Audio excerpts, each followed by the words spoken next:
So ito mga ka-farmers, gagawa tayo ng kulungan ng mga sisiw natin, yung individual na kulungan. So yan, meron na tayong mga kahoy na pinutol. So hindi tayo na problema mga ka-farmers dahil meron ng mga stock dito ng kahoy na pwede nating gamitin.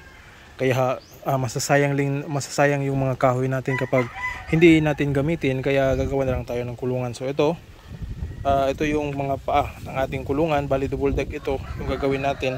So mamaya ipapakita ko na lang sa inyo kung pagkatapos ma-assemble natin yan. Alright. So ganyan yung setup natin mga ka-farmers, dalawang layer yan. So mapapansin nyo, maliliit lang yung kwarto natin dahil para sa mga sisiw ito. So i-divide natin ito sa 7 kwarto dahil sa mga game fall natin ng mga sisiw para meron silang individual at hindi nag-aaway. Alright. So i-set up ko muna ito at mamaya papakita ko sa inyo yung resulta pag tindig nito.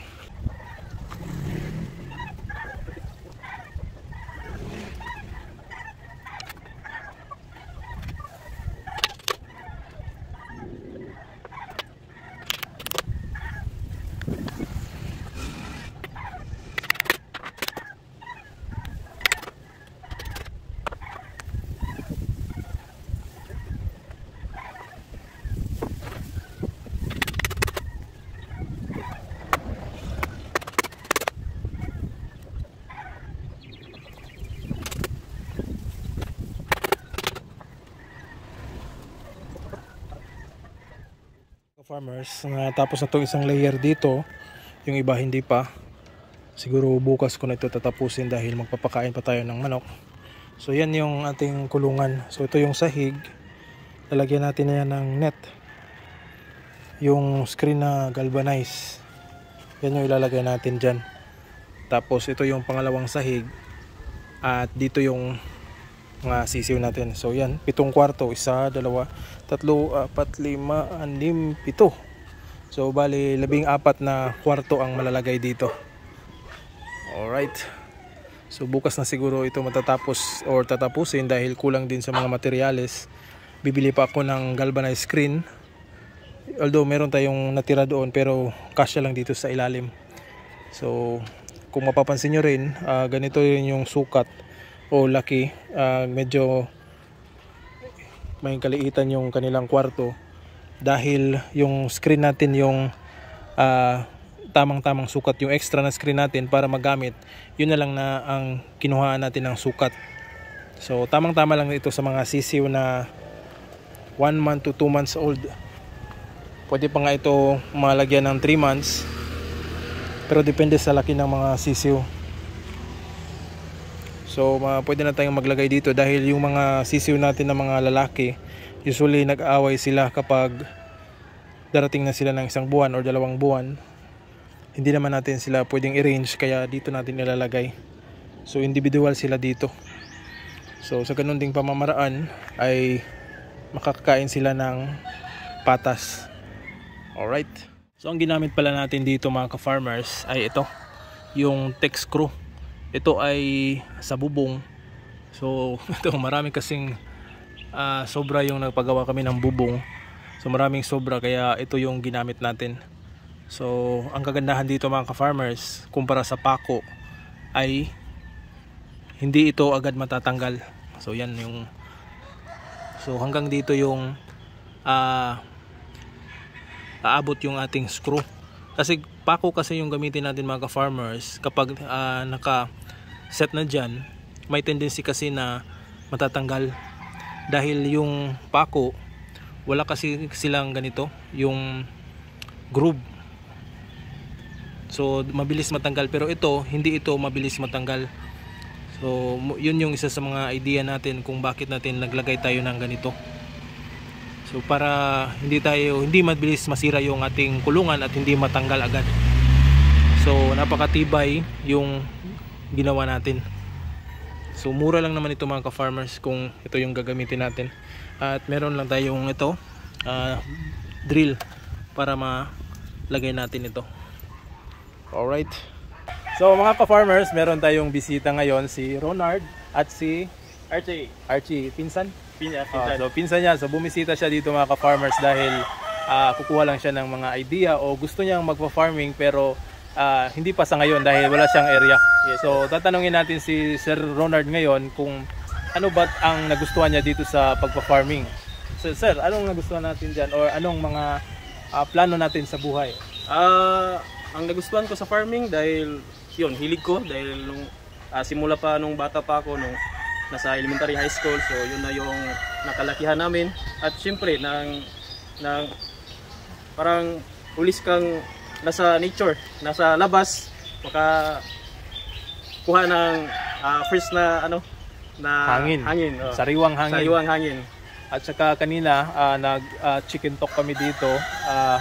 Yun ang nagustuhan din niya dito is wala kang boss. Yes, So, walang boss.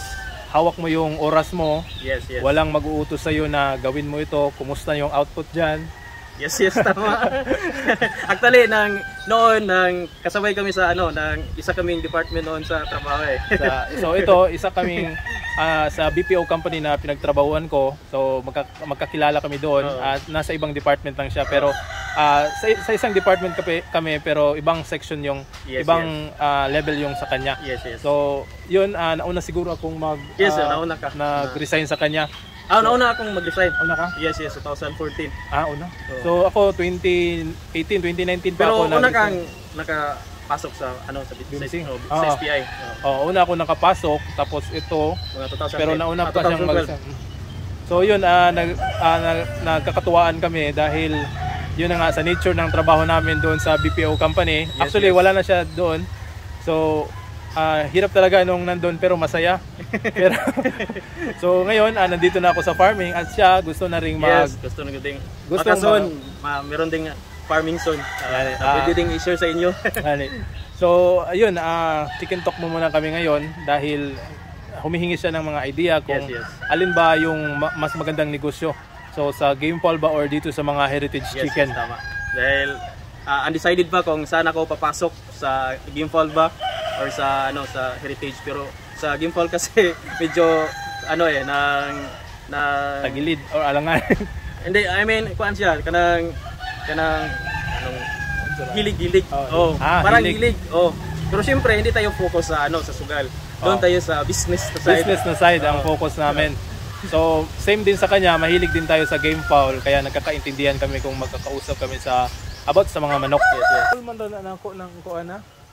Yung mura siya na pagka Peruvian ba? Na cross siya og Ilocano.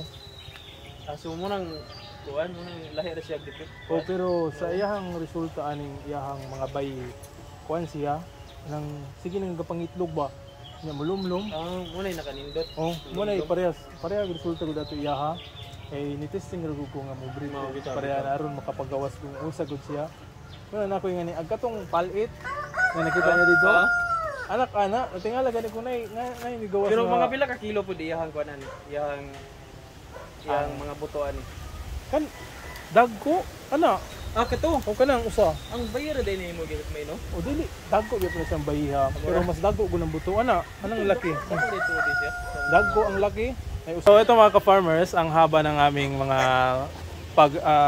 chicken talk dito. Umabot na kami sa mga agricultural na mga products na pinag-uusapan namin.